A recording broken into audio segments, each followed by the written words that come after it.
కావాలనే మీ కలను నెరవేర్చుకోండి. సంప్రదించండి Hegde fertility, Hyderabad, Telangana. Land, investment, real estate ఈ విషయాలు మాట్లాడిన వెంటనే రీసెంట్ టైమ్స్లో చాలా పాపులర్గా వినిపించే పేరు it is land dealing with సూర్యాబాయ్. Real estate గురించి మీకు అంత వాస్ట్ నాలెడ్జ్ ఎట్లా వచ్చింది? చిన్నప్పటి నుంచి అంటే లైక్ మా గ్రాండ్ ఫాదర్ వాళ్ళ వైపు నుంచి కూడా from 1995 they started investing in Hyderabad. మనం ఈ బీటెక్లో ఏం చేసినా ఇప్పటికి కోడ్ కొట్టమంటే మనకి ఏం రాదు, కానీ ల్యాండ్ ఎక్కడ బాగుంటుందంటే పర్ఫెక్ట్గా చెప్పగలుగుతాం. ఇప్పుడు ఇన్స్టాగ్రామ్ పేజ్లో ఇన్ఫర్మేషన్ ఇద్దాం అనుకొని స్టార్ట్ చేసిన మీ జర్నీ అది ఇంకా మీ కెరియర్ అయిపోయిందా? కెరీర్ అయిపోయిందని చెప్పకూడదు, ఎందుకంటే ఇందులో నాకు ఇంకా రూపాయి అంటే రాలేదు. ఎక్కడ హైదరాబాద్లో ఇన్వెస్ట్ చేయాలి అని అనుకుంటే బెటర్? హైదరాబాద్లో బాగా డబ్బులు సంపాదించింది ఎవడు అని అంటే భూమి మీద డబ్బు పెట్టినాడు. ఈరోజు ఆ సిచ్యువేషన్ ఉందా అంటే ఖచ్చితంగా ఆ రోజు వచ్చిన రిటర్న్స్ ఈ రోజు అయితే రావాలి అనుకుంటే మాత్రం. మీరు అన్నట్లు హై రిటర్న్స్ ఎక్స్పెక్ట్ చేయకూడదు is one side of the story. హైదరాబాద్లో రియల్ ఎస్టేట్ పని అయిపోయింది is the other side of the story. ఏది కరెక్ట్? అవన్నీ ఏంటంటే మార్కెట్లో క్రియేట్ చేసిన స్పెక్యులేషన్సే, కానీ లిటిగేషన్లలో ఇరుక్కునే స్థలాలు కూడా హైదరాబాద్లో ఎక్కువైపోతున్నాయి. So how do we come to know ఇది పర్లేదు మనం ఇక్కడ ఇన్వెస్ట్ చేయొచ్చు? ఒక ఏజెంట్ మనకు ఒక అపార్ట్మెంట్లో ఫ్లాట్ కానీ ఒక అగ్రికల్చర్ ల్యాండ్ కానీ కొని పెడుతున్నాడు. ఆ 1 lakh మనం ఏజెంట్ ఊరినే చూపిస్తున్నట్టు కడుతున్నాం. ఒక లాయర్కి ఒక 40-50 వేలు కట్టి మనం ఎక్కడ వెరిఫికేషన్ చేయించుకోవట్లేదు. ఫోర్త్ సిటీలో ఇన్వెస్ట్ చేయొచ్చా సూర్య గారు? ఈ రోజు పెట్టేసి ఏడాదిలో నేను డబల్ చేసేయాలి, లేకపోతే 2 years డబల్ చేసేయాలి అనుకుంటే మాత్రం. నాకైతే ఫస్ట్ మెమరీ అదే తెలుసా, గవర్నమెంట్ చేంజ్ అయిన తర్వాత 2024లో అమరావతిలో ఎక్కడ ల్యాండ్ కొనచ్చు. ఇన్స్టాగ్రామ్లో అలా చూస్తూ ఉంటే అతను రీల్ చూసా, ఓ ఈ ప్లేస్ ఒకటి ఉందా, ఇక్కడ మనం ఇన్వెస్ట్ చేయొచ్చా అని అనిపించి రీసెర్చ్ చేస్తే that's a very good place అని వచ్చిన సజెషన్స్లో బేస్ చేసుకున్న తర్వాత అతన్ని ఫాలో అవ్వడం స్టార్ట్ చేశాను. ల్యాండ్, ఇన్వెస్ట్మెంట్, రియల్ ఎస్టేట్ ఈ విషయాలు మాట్లాడిన వెంటనే రీసెంట్ టైమ్స్లో చాలా పాపులర్గా వినిపించే పేరు it is land dealing with Surya bhai and I have Surya bhai with me in today show. Hello Surya గారు. సూర్యాబాయ్ అని పిలవాలా, సూర్య అని పిలుస్తూ మాట్లాడాలా? సూర్య అని పిలిస్తే సరిపోతుంది. కానీ అసలు చాలా పాపులర్ అయిపోయారుగా షార్ట్ టైంలో. పాపులర్ అని ఏమీ లేదండి, నార్మల్ ఏదో రియల్ ఎస్టేట్ గురించి వీడియోస్ చేస్తూ ఉన్నాను. ఏంటంటే ఒక మనం లైఫ్ లాంగ్ సేవింగ్స్ తీసుకొచ్చి రియల్ ఎస్టేట్లో పెడుతూ ఉంటాము. సో దట్ దాని గురించి ఏమన్నా ఇన్ఫర్మేషన్ ఇస్తే హెల్ప్ఫుల్గా ఉంటుందని చెప్పి ఇన్ఫర్మేషన్ ఇస్తున్నాను. బట్ గాడ్స్ గ్రేస్ జనాలు కూడా బాగానే కనెక్ట్ అయిపోయారు అంతే. మీరు జనాల అవసరాన్ని చూసుకున్నారు, దాని మీద ఇన్ఫర్మేషన్ ఇస్తున్నారు, అట్లా క్లోజ్ అయిపోయారు జనాలకి. But how did it all started Surya గారు? అంటే రియల్ ఎస్టేట్ గురించి మీకు అంత వాస్ట్ నాలెడ్జ్ ఎట్లా వచ్చింది? మీ నేపథ్యం ఏంటి? అసలు మీరు ఏం చదువుకున్నారు? Actually what I did is like, నేను చదివింది జనాలు అందరూ చేసినట్టే బీటెక్ చేశాను. దాని తర్వాత ఐ డిడ్ మై ఎంబీఏ కూడా. ఏంటంటే MBA I did in banking and finance.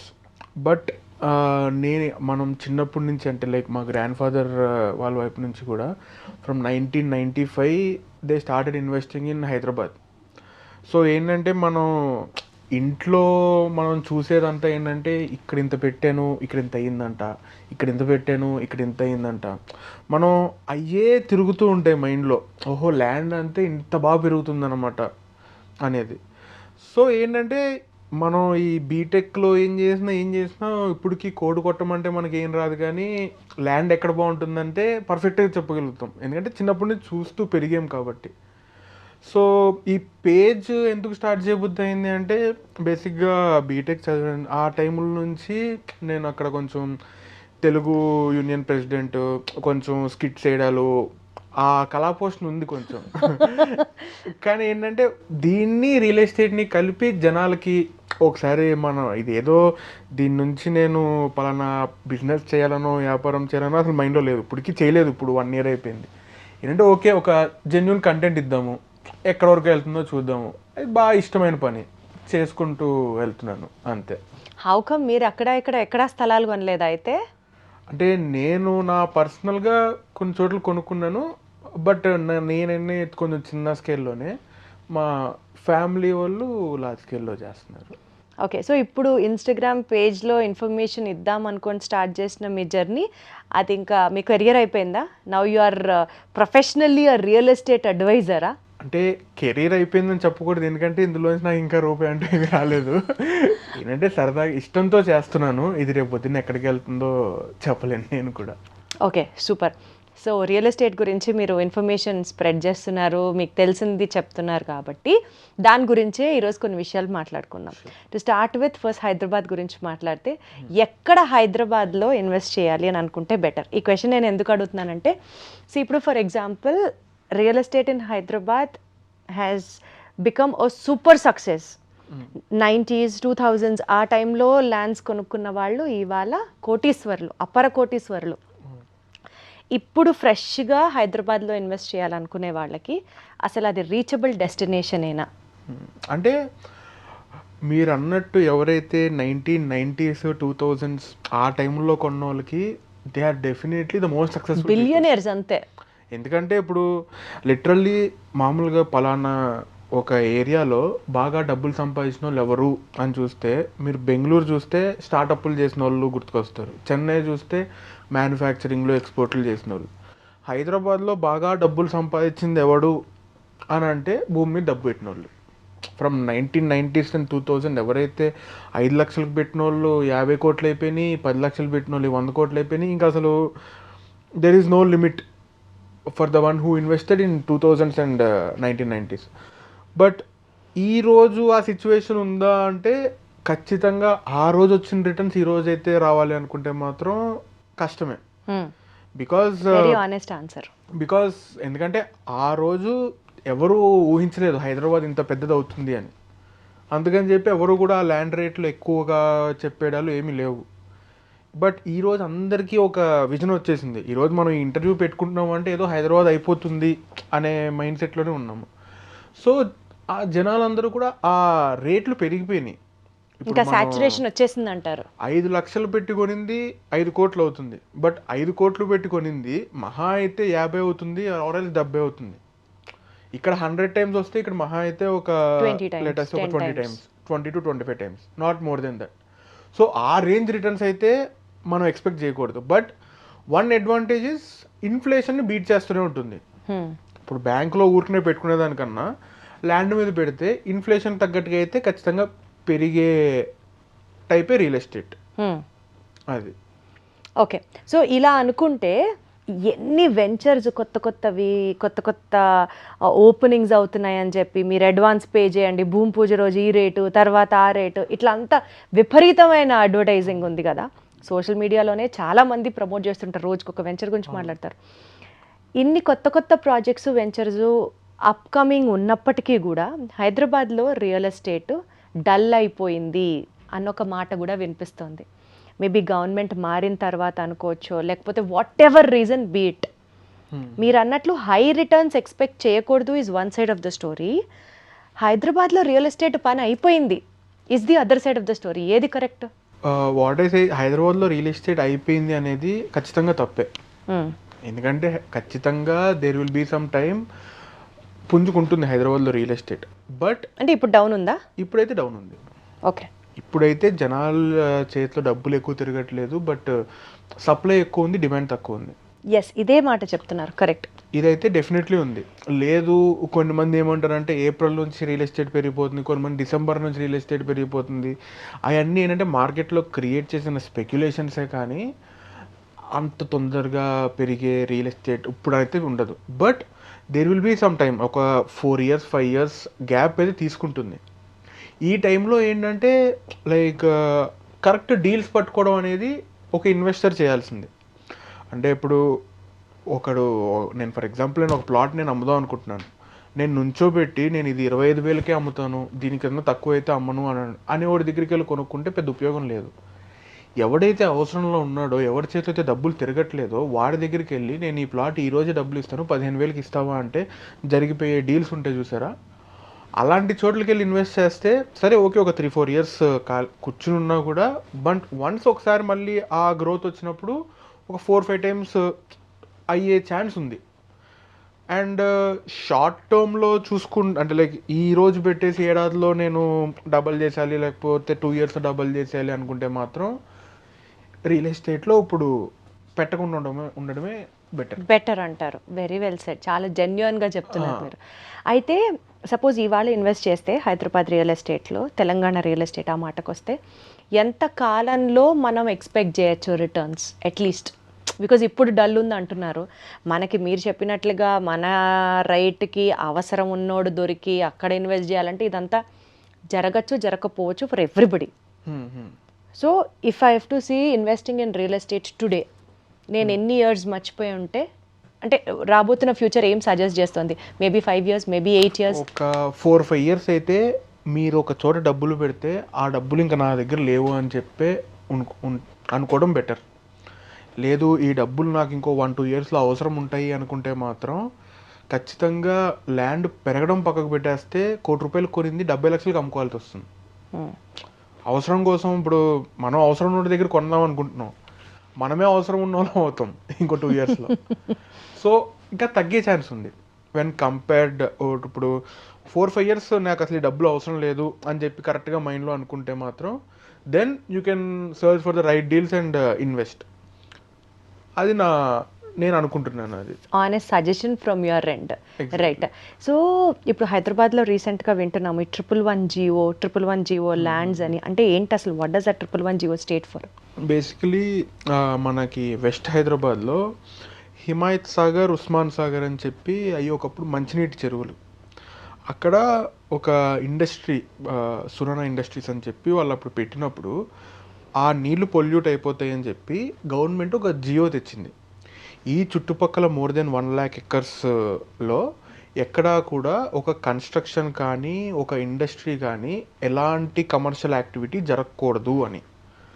So ఆ రూల్ పెట్టడం వల్ల బేసిక్గా ఏంటంటే ఆ side of the Hyderabad is totally empty. Like విలేజెస్లో కట్టుకోవచ్చు కానీ ఆ విలేజ్ సరౌండింగ్స్లో ఉన్న పొలాలు వాటిల్లో ఏది కూడా మనం ఎలాంటిది కట్టుకోకూడదు. ఓన్లీ ఆ విలేజ్ రీజన్లో ఉన్న హౌసెస్ ఆ ఇల్లు వరకే పర్మిషన్ ఇస్తారు. సో ఇప్పుడు ఇక్కడ ఏమవుతుంది అంటే మధ్యలో కొన్ని గవర్నమెంట్స్ 111 జియో తీసేద్దాం అనుకున్నారు, కొంతమంది లేదు మళ్ళీ తీయకూడదు అన్నారు. బట్ అది తీయడం అయితే అంత ఈజీ కాదు. Because tribunal like central government నుంచి చాలా పర్మిషన్స్ కావాల్సి వస్తుంది.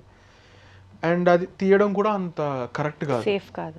బికాజ్ లిటరల్లీ ఒక సేఫ్టీ విధంగా చూసుకుంటే ఇంకొక అడ్వాంటేజ్ కూడా ఉంది.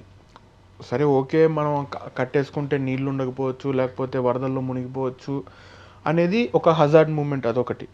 ఇంకొకటి ఏంటంటే ఏ సిటీకి కూడా ఒక 1 lakh acres reserved for some greenery అన్నట్టు లేదు. అది హైదరాబాద్కి ఒక ఉన్న అడ్వాంటేజ్. బేసిక్గా ఏంటంటే అప్పుడు వాళ్ళు పెట్టిన రూల్ ఏంటంటే మీకున్న పొలంలో 10% అనేది కూడా కాదు రూల్, కొంచెం శాతం అన్నట్టు 10% కట్టుకోవచ్చు. ఎందుకంటే అప్పట్లో పొలాలు ఒక 10 ఎకరాలు ఉంటే ఒక షెడ్ వేసుకునేదానికి, ఒక ఇల్లు గోడౌన్ కింద పెట్టుకునేదానికి ఆ రూల్ పెట్టారు. ఇప్పుడు మన వాళ్ళంతా ఏం చేస్తున్నారంటే ఆ 10% రూల్ పట్టుకుని they are building their farm houses. Right. ఒక 1 acre ఉంది అంటే 4,840 square yards, అందులో 10% ఇంచుమించుగా 484 square yardsలో వాళ్ళు ఒక ఫామ్ హౌస్ కట్టేసుకుంటున్నారు. బట్ బెటరే, ఓకే 1 acreలో ఒక చిన్న ఫామ్ హౌస్ ఈజ్ సమ్వాట్ బెటరే. But as per the rule అయితే అది కూడా కట్టుకోకూడదు. నా ఉద్దేశం ఏంటంటే ఒక 10% కట్టుకునే దానికి పర్మిషన్ ఇచ్చేసిన దానికి మించి కట్టుకోకూడదు అంటే దెన్ అదో ఒక ఏరియా అంతా ఒక లగ్జరీ హౌసింగ్కి చోటు కింద ఉంటుంది. అండ్ ఆల్సో గ్రీనరీ అనేది డిస్టర్బ్ అవ్వదు, ఎందుకంటే ఎవడు కట్టుకున్నా మినిమం ఓన్లీ 10%లోనే కట్టుకోవాలి. And it is also environment friendly కదా, ఎన్విరాన్మెంట్ ఫ్రెండ్లీగా కట్టుకోవచ్చు. Correct, exactly. అండ్ ఆల్సో వాళ్ళు హైట్ కూడా వెళ్ళకూడదు. సో ఫారిన్ కంట్రీస్లో లాగా హౌసెస్ అన్ని ఒకేలా ఉంటాయి, ఆ అట్మాస్ఫియర్ మనం కూడా తీసుకురావాలి అంటున్నారు. ఒకటేలా ఉండకపోయినా విశాలంగా ఉండే హౌసెస్ని తీసుకురావచ్చు. ఒక ఇల్లు చుట్టుపక్కన ఒక గార్డెన్, స్విమ్మింగ్ పూలు, అంత లగ్జరీగా కట్టుకోవచ్చు అక్కడ. Got it. So that's about 111 GO lands అంటున్నారు. ఎగ్జాక్ట్లీ. ఓకే. సో ఇప్పుడు ఇందాక మీరు టోపోగ్రఫీ ఆఫ్ హైదరాబాద్ గురించి మాట్లాడినప్పుడు సౌత్ వెస్ట్ అనేసి ఎక్కడ ఇన్వెస్ట్ చేయడం ఇవాళ రోజున correct, south Hyderabad or west Hyderabad which is blooming? మీరు చెప్పిన రెండే కొంచెం జనాలు అందరిలోకి నడుస్తున్నాయి. కొన్ని మంది వెస్ట్ హైదరాబాద్ అంటారు, కొన్ని మంది సౌత్ హైదరాబాద్ అంటారు. వెస్ట్ హైదరాబాద్ అని అనేవాళ్ళంతా ఏంటంటే సిటీ ఎప్పటి నుంచో వెస్ట్ వైపు డెవలప్ అవుతుంది కదా, సో వెస్ట్ వైపే ఇన్వెస్ట్ చేయడం బెటర్ అని చెప్పి కొన్ని మంది ఏంటంటే వెస్ట్ వైపు డెవలప్ అవుతూ ఉంది, ప్రైజులు పెరిగిపోయినాయి, ఇప్పుడు సౌత్ వైపు కొంటే ఇట్ ఈస్ మోర్ బెటర్ అని చెప్పి కొన్ని మంది ఫీలింగ్. నా పర్సనల్ ఫీలింగ్ ఏంటి అంటే లైక్ సౌత్కి వెస్ట్కి లెటెస్ట్ కంపేర్. లైక్ వెస్ట్లో శంకర్పల్లి ఉంది, సౌత్లో దెర్ ఈజ్ షాద్ నగర్. రెండు రింగ్ రోడ్కి కొంచెం దూరంగా ఉన్న ఏరియాలు. రెండిట్లో హైదరాబాద్ డెవలప్మెంట్ని ఫస్ట్ ఏది టచ్ చేస్తుంది అంటే అయితే శంకర్పల్లి ఫస్ట్ టచ్ చేస్తుంది. బికాస్ ఏంటంటే ఇప్పుడు లెటర్సే మీరు కొండాపూర్లో తీసుకున్నారండి, మీకు తెలిసిన ఫ్రెండో లేకపోతే మీకు ఊర్లో ఎవరైనా ఫ్రెండ్ వస్తే మీకు దగ్గరలో ఎక్కడ కొండాపూర్ నుంచి పక్కన తెల్లాపూర్లో తీసుకుందాం అనుకుంటారు. అంతేగాని నాకు అసలు ఎవ్వరూ తెలియని చోటు పూర్తిగా ఇంకొక చోటుకి వెళ్ళి కొనుక్కుంటాను అంత మైండ్ సెట్ ఇప్పుడు అప్పుడే లేదు ఎవరికి. సో ఏంటంటే ఎక్స్టెన్షన్స్లోకి ఇలా ఇప్పుడు కూకట్పల్లి వాళ్ళు కొండాపూర్ రావడం, కొండాపూర్ తెల్లాపూర్ రావడం, తెల్లాపూర్ నుంచి కొల్లూరు, కొల్లూరు నుంచి ఈ ఎక్స్టెన్షన్లో వెళ్ళింది. బట్ జనాలు లేదు సౌత్ వైపు వెళ్ళాలి అంటే ఒక కొత్త ఎన్విరాన్మెంట్ క్రియేట్ అవ్వాలి. అంటే అక్కడ ఒక జనాలకు అవసరం రావాలి, లైక్ ఒక ఐటీ ఆఫీస్ రావడమో లేకపోతే ఒక దీన్ని ఏమంటారు మ్యానుఫ్యాక్చరింగ్ ఇండస్ట్రీస్ భారీ స్కేల్లో రావడం. ఉన్నాయి మ్యానుఫ్యాక్చరింగ్ ఇండస్ట్రీస్, బట్ ఇంకా ఎక్కువ స్కేల్లో వచ్చి జనాల అవసరం కోసం అక్కడ వెళ్ళి ఉంటున్నారు అంటే then next set of audience will come and stay there in their extensions. ఈరోజే అక్కడికి వెళ్ళి ఉండాలి అంటే మాత్రం ఈరోజు ఇప్పుడు ఎవరు కూడా హైదరాబాద్లో ఉన్నాడు షాద్ నగర్కి వెళ్ళి ఇల్లు కట్టుకుని షాద్ నగర్ నుంచి ఎవరు రాడు. సో మీరు చెప్పిన దాని ప్రకారం సింపుల్గా it is also west Hyderabad which is blooming అంటారు. West Hyderabad is blooming now, but if you want to do it for a long term, ఒక 15 years నేను వెయిట్ చేయగలను అంటే then you can go for very far places like Shadnagar అయినా లేకపోతే ఈ ఏరియాస్లోకి.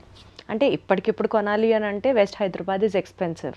So long రన్లో ఆలోచించుకుంటే మళ్ళీ it is south Hyderabad as you set.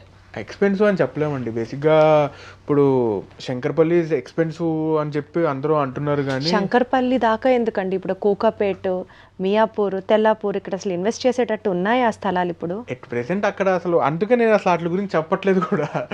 ఏంటంటే అందుకని డైరెక్ట్ శంకర్పల్లి వరకు వెళ్ళిపోయాను, ఇటు పక్క షాద్ నగర్ వరకు వెళ్ళిపోయాను. ఏంటంటే ఇక్కడ కొద్ది గొప్ప ఇన్వెస్ట్ చేసే లాస్ట్ ఇయర్ కొద్ది గొప్ప కొల్లూరు గురించి పర్వాలేదు అని అనుకునేసరికి ఈసారి అది కూడా అవుట్ ఆఫ్ రీచ్కి వెళ్ళిపోయింది. మరి అందరూ పర్లేదు అనుకుంటున్నారంటే రేపు ఇంకో ఏడాది తర్వాత ఎవరు పర్లేదు అనుకోరు అది. అంతే. సో బెటర్ ఏంటంటే మనం ఎక్కడైనా కొంటున్నాము అంటే లైక్ ఏదైనా అది మనకైనా అవసరమై ఉండాలి, లేదా ఆ భూమి వల్ల వేరే ఎవరికో అవసరమైనా అయి ఉండాలి. ఆ బేసిక్ థింకింగ్ ఒకటి ఉంటే సరిపోతుంది. ఇప్పుడు లేదు ఎవరు అందరూ ఇక్కడ పెట్టేస్తున్నారు మనం కూడా వెళ్ళి బ్లైండ్గా పెట్టేస్తే అది కొంచెం ప్రాబ్లం అవ్వచ్చు. ఇంకొక పాయింట్ అండి, ఇప్పుడు చాలామంది ప్లేయర్స్ వచ్చేసాక రియల్ ఎస్టేట్ మార్కెట్లో పెద్ద పెద్ద ఫర్మ్స్, పెద్ద పెద్ద కంపెనీస్ రియల్ ఎస్టేట్ బిజినెస్లో ఎక్కువైపోయేసరికి ఇక్కడ రెండు, ఒకటి ఇప్పుడు సపోజ్ ఫర్ ఎగ్జాంపుల్ గోల్డ్ తీసుకున్నాం అనుకోండి, పెద్ద పెద్ద కార్పొరేట్ షాప్స్లో గోల్డ్ కొంటే మనకి జిఎస్టీల దగ్గర నుంచి బిల్లుల దగ్గర నుంచి మేకింగ్ వేస్టేజ్ ఎట్లా అన్నీ ఎట్లా పోతాయో, అదే ఒక హోల్సేలర్ దగ్గరికి వెళ్ళి గోల్డ్ కొన్నాము అని అంటే బిల్లో చాలా వరకు లేచిపోతాయి.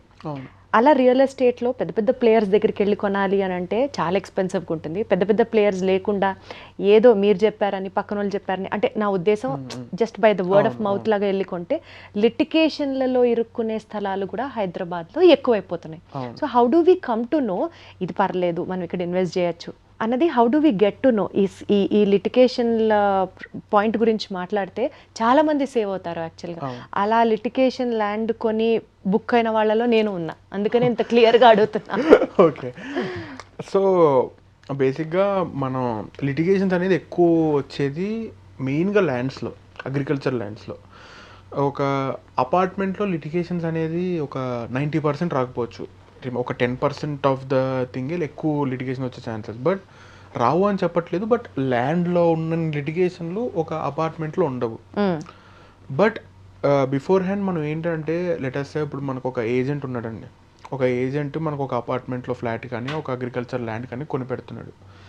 మనం వాడికి 2% కమిషన్ 1% కమిషన్ అంటే లైక్ ఇప్పుడున్న మార్కెట్ వాల్యూలో ఒక 50 లక్షలు తక్కువ ఎక్కడ ఒక ప్రాపర్టీ లేదనుకుంటే ఒక 1 lakh అతనికి వెళ్ళిపోతుంది ఒక 2% కమిషన్ కింద వేసుకున్న. ఆ 1 lakh మనం ఏజెంట్ ఊరినే చూపించినట్టు కడుతున్నాం. ఒక లాయర్కి ఒక 40,000-50,000 కట్టి మనం ఎక్కడ వెరిఫికేషన్ చేయించుకోవట్లేదు. అబ్బో ఇప్పుడు ఎందుకులే 40,000-50,000 ఇప్పుడు ఎవరిని పట్టుకుంటాము, ఇప్పుడు ఎవరి దగ్గరికి వెళ్తాము, వేస్ట్ అన్నట్టు ఫీలింగ్ వచ్చేస్తుంది. బట్ సరే మనం 50 లక్షలు ₹1,00,00,000 పెట్టి ఒక ప్రాపర్టీ కొంటున్నాము, ఒకవేళ అది రిస్క్లో పడితే పూర్తిగా మన లైఫ్ సేవింగ్సే వెళ్ళిపోయినట్టు. మహా అయితే ఒక నెల ఖర్చు ఒక లాయర్కి ఇచ్చినా పర్వాలేదు, బట్ లైఫ్ సేవింగ్స్ అంతా ఒకరికి ఇచ్చేసి పూర్తిగా నాశనం అయిపోయేదానికన్నా బెటర్ ఒక లాయర్కి చూపించుకోవడం. అండ్ మనం కూడా రెవెన్యూ గురించి కొంచెం తెలుసుకోవడం, అది ప్రతి ఒక్కడికి తెలియాలి. అంటే ఇప్పుడు చాలామంది ఇప్పుడు మనకు చూస్తూ ఉంటాం స్కూళ్ళల్లో ఫినాన్స్ గురించి నేర్పియాలి, అసలు ఫినాన్షియల్ మేనేజ్మెంట్ ఎలాగో చెప్పాలి అది ఇది అని. ఓకే, లైక్ అది ఎలాగో చెప్పాలి, బట్ స్కూల్స్ ఆర్ ఎల్స్ ఏదో ఒక పర్టికులర్ పాయింట్ ఆఫ్ టైంలో అసలు రెవెన్యూ గురించి చెప్పాలి. ఎందుకంటే ప్రతి ఒక్కడికి ఇప్పుడు వాడికి ఉన్న ఆస్తి 80% of the form it's in the form of real estate. ఒక ఇల్లు అవ్వచ్చు, లేకపోతే ఊర్లో పొలం అవ్వచ్చు, లేకపోతే ఇక్కడ ఒక ప్లాట్ అవ్వచ్చు. వాడికి ఉన్న ఆస్తి ఏంటి అంటే మహా అయితే ఒక 10% 20% స్టాక్స్లోనో ఆటలోనో ఇట్లోనో ఉంటాయి, బట్ 80% రియల్ ఎస్టేట్లోనే ఉంటుంది. దాని గురించి పర్టికులర్గా తెలియకపోతే ఇంకోటి రేపు పొద్దున్న ఎలా ఈదుతాడు లైఫ్ని. సో దట్ బేసిక్ అనేది మనం కూడా తెలుసుకోవాలి. అండ్ టు డెప్త్ ఓకే మనం ఎప్పటికీ తెలుసుకోలేము, ఒక లాయర్ దగ్గరికి వెళ్తాము. ఒక బేసిక్ మనకు కూడా తెలిస్తే కొంచెం కాషియస్గా ఉండొచ్చు. అంటే కంపల్సరీగా ఒక ల్యాండ్ కొనే ముందు లీగల్ ఒపీనియన్ మ్యాండేటరీ అంటున్నారు మీరు. అది లేకుండా ఉంటే మాత్రం 90% ప్రాబ్లంలో పడతాం. ఒక ల్యాండ్ విషయంలోకి వస్తే 90%. ఇప్పుడు లెటర్స్ సే తెలంగాణలో రూల్స్ ఎలా ఉన్నాయండి. ఇప్పుడు లెటర్స్ సే పీటీ అని చెప్పి అంటారు, ప్రొటెక్టివ్ టెనెంట్. ఆ ప్రొటెక్టివ్ టెనెంట్ ఏంటంటే మా లెటర్స్ నేను మీ దగ్గర ఒక ల్యాండ్ ఒక 25 years బ్యాక్ తీసుకున్నాను అనుకుందాం. అది నా చేతిలోనే ఉన్నట్టు ఉంటుంది, నేనే చేసుకుంటూ ఉంటాను. ఓకే, మీరు లైక్ ఆల్రెడీ 25 years బ్యాక్ అయితే మీ ఫాదర్ ఎవరో ఒకళ్ళు కౌలు ఇచ్చుంటారు ఆ టైంలో. ఇప్పుడు నేను వేరే ఎవరికైనా అమ్ముకుందాం అనుకుంటే ఆ కౌలు చేసిన అతను అబ్బాయి ఎవరో ఒకళ్ళు వచ్చి ఇందులో నేను కౌలు చేశాను, నాకు ఇందులో హక్కు ఉంది అంటారు. సో ఇదేంటంటే మీకు మళ్ళీ ఆంధ్రాలో ఇలా కుదరదు. ఆంధ్రాలో ఈ రూల్ లేదు, ఇక్కడ ప్రొటెక్టివ్ టెనెంట్ యాక్ట్ ఉంది. వాళ్ళకి మనం ఇంత పర్సెంటేజ్ ఆఫ్ ల్యాండ్ కానీ ఇంత పర్సెంటేజ్ ఆఫ్ అమౌంట్ కానీ ఇవ్వాలి. సో అవన్నీ ప్రాపర్గా చెక్ చేసుకోకపోతే మన ల్యాండ్ అంతా మనదే అనుకుంటాం. ఈరోజు ఎవడు రాడు, మనది ఎక్కడో ఊరవతలు ఉంటే ఎవడు రాడు. సిటీ మెల్లగా అక్కడికి వస్తుంది కదా, అప్పుడు మెల్లగా ఒక్కొక్కడు వస్తాడు లిటిగేషన్లు పెట్టడానికి. అన్ని సెటిల్మెంట్లని అయ్యని అని చాలా ఖర్చు అయిపోతుంది. సో బెటర్ ముందే ఒక 40,000-50,000 పెట్టి ప్రాపర్గా అంతా బాగానే ఉంది అనుకుంటే దిగడం బెస్ట్. అసలు అద్భుతం ఈ ఐడియా అయితే మాత్రం. జనాలకి ఇనీషియల్గా తీసుకోవడానికి 40,000-50,000 అమ్మ బాబోయ్ అనిపిస్తుంది, కానీ ఎగ్జాక్ట్లీ కీడించి మేలించడం ఎప్పటికైనా మంచిది. రేపొద్దున 40-50 లక్షలు పెట్టుకోవాల్సి వస్తుంది ఆ ల్యాండ్కి, లేదా అసలు ఒక్కొక్కసారి సెటిల్మెంట్లో ల్యాండ్నే వదిలేసుకోవాల్సి వస్తుంది. దానికన్నా ఇది చాలా చాలా ఉత్తమం. ఎగ్జాక్ట్లీ. ఫోర్త్ సిటీలో ఇన్వెస్ట్ చేయొచ్చా సూర్య గారు ఇప్పుడున్న సినారియోలో? ఫోర్త్ సిటీ అనేది అసలు ఒక రేంజ్లో లేపుతున్నారు కదా, ఫోర్త్ సిటీ బాగా ట్రెండింగ్లో ఉంది. ఏంటంటే అసలు ఒక మధ్య తరగతి ఫ్యామిలీ నుంచి వచ్చిన వాడు ఇన్వెస్ట్ చేయొచ్చా అని కూడా ఒక పెద్ద క్వశ్చన్ మార్క్. అంటే మీకు ఇప్పుడు లెటర్స్ తెల్లాపూర్ ఆ ఏరియాలో ఈరోజు అక్కడ ఉంటే ఒక ఐటీ ఆఫీసులకి రోజు వెళ్ళొచ్చు. అక్కడ మనకు గజం ఇంచుమించుగా ఒక 70,000 ఆ రేంజ్లో కూడా దొరుకుతున్నాయి. ఫోర్త్ సిటీలో ఈరోజు 40,000 చెప్తున్నారు. ఫోర్త్ సిటీలో ఇప్పుడు ఫర్ ఎగ్జాంపుల్ మనం వెళ్ళి ఉంటే మనం అక్కడి నుంచి ఏం చేయొచ్చు, ఈరోజు ఇన్వెస్ట్ చేయొచ్చు. బట్ వెన్ అక్కడ మనకి ఎక్కడైనా ఒక స్క్వేర్ యార్డ్ 10,000 ఆ రేంజ్లో ఉంటే రేపు పొద్దున్న అప్రిషియేషన్ ఒక 70,000 అయినా 80,000 అయినా మన కళ్ళకు కనిపిస్తుంది. లేదు 35,000 40,000 పెట్టి ఇన్వెస్ట్ చేసాము అంటే అది మహా అయితే 80,000 ఒక 7 ఏళ్ళకో 8 ఏళ్ళకో అవుతుంది ఒకవేళ బాగా అవుతాయి. అలా అయ్యేదానికి మన డబ్బులు అక్కడ డెడ్ చేసుకోవడం కన్నా ఇంకా బెటర్ ఆప్షన్స్ చాలా ఉన్నాయి. Okay. When compare to that. ఖచ్చితంగా ఫోర్త్ సిటీ డెవలప్ అవుతుందండి, అది అవ్వకుండా ఉండదు. బట్ ఈరోజు వాళ్ళు ఏంటంటే డెవలప్ అయిపోతుంది కదా అని చెప్పి అప్పుడెప్పుడో చెప్పబోయే రేట్లు ఇప్పుడే చెప్తున్నారు. లైక్ అమరావతిలో కానీ ఎలా మీరు అయితే అయిందో అన్నట్లు అలా. వాస్తవంగా 10,000కి గజం దొరికే డెవలపింగ్ సిటీ, డెవలపింగ్ ప్లేస్ ఇప్పుడు సిటీలో ఉందా అసలు? To be very honest.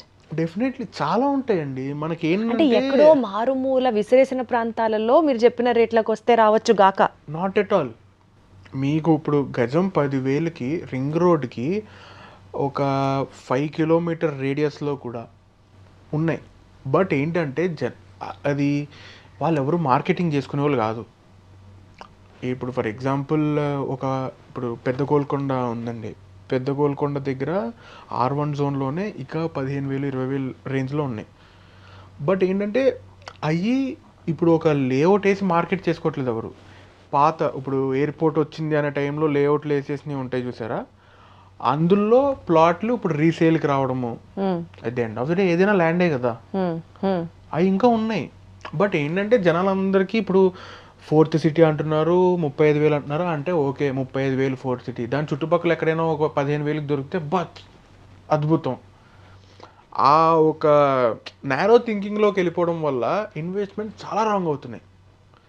ఇప్పుడు మనం ఒకసారి ఆలోచించాల్సింది ఏంటంటే, సరే ఈరోజు నేను ఇక్కడ 15,000 పెట్టుకుంటున్నాను గజం, ఇక్కడ రేపొద్దున ఫ్యూచర్లో నేను ఏం చేస్తాను? ఇల్లు కట్టుకుంటానా ఇక్కడికి వచ్చి? కట్టుకోడు. సరే 200 గజాల్లో వాడు ఏమన్నా డెవలప్మెంట్కి ఇచ్చుకుంటాడా? ఎవరు తీసుకోరు, వీడు ఈలేడు. అది రేపొద్దున ఎవరికి ఉపయోగపడుతుంది? తిరిగి మళ్ళీ అమ్మాలి ఇన్వెస్ట్మెంట్ రూపాన్ని. కొనేవాడు ఎందుకు కొంటాడు? వాడికి ఏం అవసరం కొనడానికి? అలా అనుకుంటే రియల్ ఎస్టేట్ ఎక్కడా వర్కౌట్ అవ్వదు కదా. మీరు అంటే నేను అనేది అది ఒక 3 ఇయర్స్లో వెళ్ళిపోవాల్సింది 10 ఇయర్స్ పడుతుంది వెళ్ళడానికి. రైట్. వెళ్తుంది ఖచ్చితంగా, వెళ్ళడం అయితే ఖచ్చితంగా ఎప్పటికైనా వెళ్తుంది. బట్ 3 ఇయర్స్లో అవసరం వచ్చేది కాదు అది. ఇంకో 10 ఇయర్స్కో 15 ఇయర్స్కో అయ్యే ప్రాపర్టీని ఇప్పుడే హైబ్రిడ్ ప్రైస్లు పెట్టి ఎందుకు కొనాలి అన్నది మీ point. Exactly. Wonderful, got it, very much clear. ఇప్పుడు ఇందాక మీరు ఈ ఎగ్జిట్స్ గురించి మాట్లాడారు, రింగ్ రోడ్ ఎగ్జిట్స్ గురించి. ఏ ఎగ్జిట్ దగ్గర ఇన్వెస్ట్ చేయడం is ideal? As per land పరంగా అనుకుంటే they can go for exit, పెద్ద గోల్కొండ ఎగ్జిట్. బికాజ్ ఎందుకు అంటున్నాను అంటే బేసికల్లీ వెస్ట్ సైడ్ పక్కకు పెట్టేస్తాం. వెస్ట్ సైడ్ ఏంటంటే కోకాపేటకి ఇటుపక్క కొల్లూరు ఎగ్జిట్. అక్కడ మనం ల్యాండ్ ఇప్పుడు ఎక్కడ కొనే స్టేజ్లో లేదు, అక్కడంతా రెసిడెన్షియల్ మార్కెట్ స్టార్ట్ అయిపోయింది. సో ఇటుపక్క ఎగ్జిట్స్కి వద్దాం. ఇటుపక్క ఎగ్జిట్స్కి వస్తే మనకు వచ్చేది ఇక్కడ కోకాపేట దాటాక టీఎస్పీ ఎగ్జిట్. అక్కడ కూడా it's full of residential and కొంచెం 111 జియోతో కవర్ అయ్యింది. Next Rajendra Nagar. Rajendra Nagar is also full somewhat. ఇప్పుడు బుద్వేల్ ఆక్షన్లు అవుతున్నాయి, అది కాకుండా మిగతా కన్స్ట్రక్షన్స్ అన్నీ వచ్చేస్తున్నాయి. అది కూడా ఒక రెసిడెన్షియల్ మార్కెట్ కింద అయిపోయింది. దాని తర్వాత శంషాబాద్ ఎగ్జిట్. శంషాబాద్ ఎగ్జిట్లో ఏమవుతుందంటే మనకి ఇంచుమించుగా ఒక 7 to 8 కిలోమీటర్స్ వరకు 111 geo land. So ring road కానుకుని అంత భారీగా కన్స్ట్రక్షన్స్ అంటూ ఏమీ రావు. దాని తర్వాత వచ్చేది పెద్ద గోల్కొండ ఎగ్జిట్. పెద్ద గోల్కొండ ఎగ్జిట్లో ఏంటంటే పెద్ద గోల్కొండ కూడా is also covered with 111 GO, but not a huge extent, ఒక 1.5 కిలోమీటర్ మాత్రమే 111 జియో. దాని తర్వాత R1 zone is open. So that ఏంటంటే ఒక సిటీకి వెళ్ళాలి అనుకుంటే, ఇప్పుడు ఫినాన్షియల్ డిస్ట్రిక్ట్ రావాలనుకుంటే 25 minutesలో వెళ్ళిపోవచ్చు ఈ పెద్ద గోల్కొండ ఆర్ నాగారం ఆర్ నందుపల్లి ఆ ఏరియా నుంచి. అక్కడ ఈరోజు ఇంకా ల్యాండ్ మార్కెటే నడుస్తుంది. ఇంకా ఎవరు అపార్ట్మెంట్లు కట్టేసి విల్లాలు వచ్చినాయి, 2-3 ప్రాజెక్ట్స్ ఉన్నాయి, బట్ ఒక హ్యూజ్ స్కేల్లో లేవు. అక్కడ అలా అని చెప్పి అక్కడ 40,000 50,000 పెట్టుకుంటే వేస్ట్. మళ్ళీ అంత అప్రిషియేషన్ ఉండదు. ఎక్కడైనా ఒక 15 నుంచి ఒక 20,000 రీసేల్ ప్రాపర్టీస్ ఏమన్నా ఉంటాయి చూసారా, ఒకళ్ళు బాగా వేసి లేఅవుట్ వేసిన వాళ్ళు కాకుండా ఎప్పుడో కొన్నోళ్ళు ఇప్పుడు రీసేల్ చేద్దాం అనుకుంటున్నారు, వాళ్ళవి తీసుకుంటే ఈరోజు కాకపోయినా ఇప్పుడు నెక్స్ట్ ఒక 4 years 5 years అవుతుంది మళ్ళీ హైదరాబాద్ భూమి వస్తుంది అంటాం కదా, ఆ భూమి వచ్చినప్పుడు ఫస్ట్ గ్రో అయ్యే ప్లేసెస్ కొన్ని ఉంటాయి, అందులో ఇది ఒకటి ఉంటుంది. అసలు ఇంత డీప్గా ఆలోచిస్తామా, ఇంత వాస్ట్గా ఆలోచిస్తామా, ఈ యాంగిల్ కూడా ఒకటి ఉందా అని అనిపిస్తుంది నాకు మీరు మాట్లాడుతుంటే. అంటే బికాజ్ మన లైఫ్ టైం సేవింగ్స్ అండి మనం పెట్టేది. మనం ఏమీ 10 రూపాయలు 25 రూపాయలు 100 రూపాయలు పెట్టట్లేదు. We are keeping. ఇప్పుడు మనం కష్టపడి ఇప్పుడు దాచుకుని పెట్టిన డబ్బులు దేనికి పనికిరాదు, 10 ఏళ్ళ వరకు అలాగే ఆగిపోయి ఉంటుంది అంటే దేర్ ఇస్ అంటే నథింగ్ టు మేబీ డూ. ఇలా ఆలోచించకపోవడం వల్ల చాలా మంది పెడుతున్నటువంటి రాంగ్ ఇన్వెస్ట్మెంట్స్లో భాగంగా అయ్యో నేను ల్యాండ్ మీద పెట్టి నష్టపోయాను అని అనుకునేవి వింటామేమో బహుశా. అంటే ఏమైందంటే అండి, బేసిక్గా 2014కి ముందు కూడా చాలామంది ఒక రాంగ్ ఇన్వెస్ట్మెంట్ చేసి ఉండొచ్చు, గుడ్ ఇన్వెస్ట్మెంట్ చేసి ఉండొచ్చు. బట్ ఏమైందంటే ఈ గ్యాప్లో వచ్చిన హైదరాబాద్ భూమికి అన్నీ లెగిసిపోయినాయి. ప్రతి మూల పెరిగిపోయింది. బట్ అంత పెరిగిపోయాక ఇప్పుడు ఆ పెరిగిపోయిన రేట్లో పెట్టాలి అంటే చాలా ఆలోచించి పెట్టాలి. చాలా ఆలోచించాలి, కరెక్ట్. ఎక్కడికో వెళ్ళి పెట్టేస్తున్నాము అంటే ఇట్ ఈస్ సమ్వాట్. కానీ ఏదో మీతో మాట్లాడుతున్నప్పుడు కొంచెం కాన్ఫిడెన్స్ వచ్చింది ఏంటంటే హైదరాబాద్లో ఇప్పటికీ పెట్టచ్చు, మన బడ్జెట్ రేంజ్లో పెట్టచ్చు, ఎగ్జాక్ట్ కానీ చూసి ఇప్పుడు మీరు అన్నట్లు ఇట్లా డిసెక్టెడ్ థింకింగ్ చేసి exactly. You have to invest it. అంటే మనం కొనే చోట అసలు రేపొద్దున మనం ఏం చేసుకోవచ్చు అని ఒక ఆలోచన ఉండాలి. సూర్య గారు, రేపు నేను ఏదైనా ఒక స్థలం కొనేటప్పుడు మీతో టచ్లో ఉంటానండి. డెఫినెట్లీ. ఇప్పుడు ఒకవేళ లెటర్సే ఇందాక అనుకున్న ఎగ్జాంపుల్ శంకర్పల్లి అనుకుందాం. 2014 ఆ టైంలో 20-25 లక్షలకి ఎకరం శంకర్పల్లి. ఆ రోజు ఎవ్వరు అనుకోలేదు శంకర్పల్లి ఇంత అవుతుంది అని. ఇన్వెస్ట్ చేసిన వాళ్ళు ఇప్పుడు కోట్లు అయిపోయింది. ఒక రకంగా ఇది ఒక గ్యాంబుల్ లాగానే, ఒక లక్ లాగానే చెప్పొచ్చు. ఎందుకంటే మనం వర్కౌట్ అవుతాయి అనుకున్న పాయింట్లు అసలు బీభత్సంగా మనం పప్పులో కాలేయచ్చు.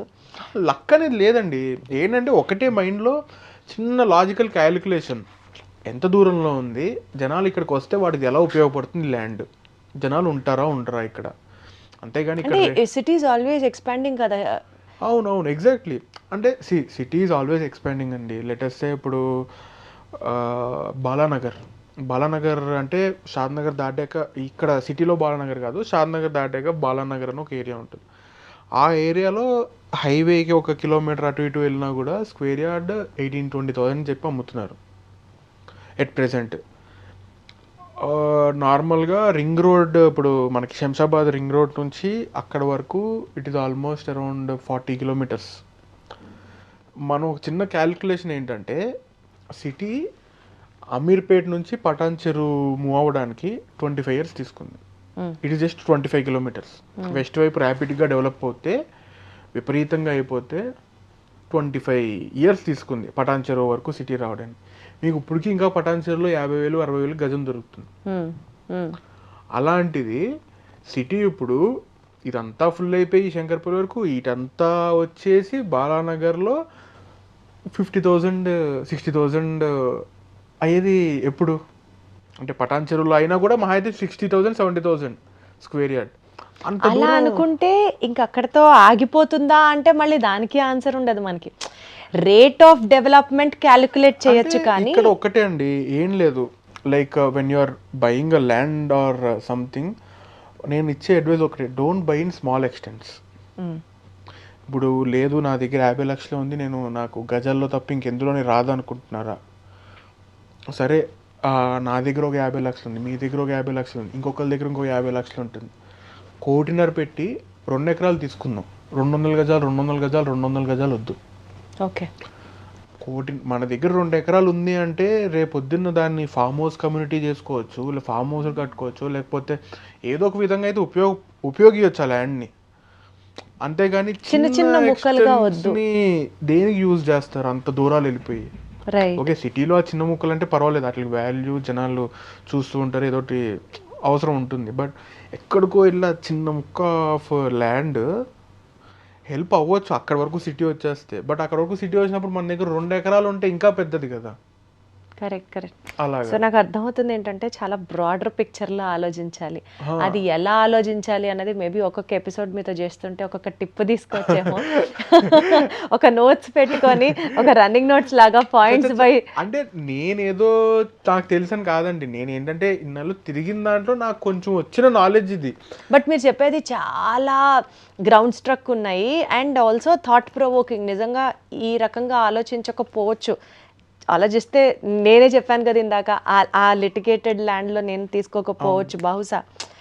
ఆ రోజు 40-50,000 ఉండకపోవచ్చు కూడా maybe lawyer fee. But still ఈరోజు చాలా ఫీల్ అవుతున్నాం కదా. Things like that could have been avoided if you would have known it well in advance. Things like that. అవును. సో మనం ఏం చేద్దామంటే సూర్య గారు, ఇప్పుడు ర్యాండమ్గా రియల్ ఎస్టేట్ గురించి మీరు ఇచ్చినటువంటి నాలెడ్జ్ పిల్స్ని అట్లా సేవ్ చేసుకొని స్టోర్ చేసుకొని మళ్ళీ రివైజ్ చేసుకొని నెక్స్ట్ ఎపిసోడ్లో will make it sure that segments wise topics related to real estate మాట్లాడదాం, సో దట్ అది జనాలకి చాలా హెల్ప్ అవుతాయని నేను నమ్ముతున్నాను. Sure. So we would love to hear it from you again and again, and thank you so much for joining this. Thank you Surya గారు.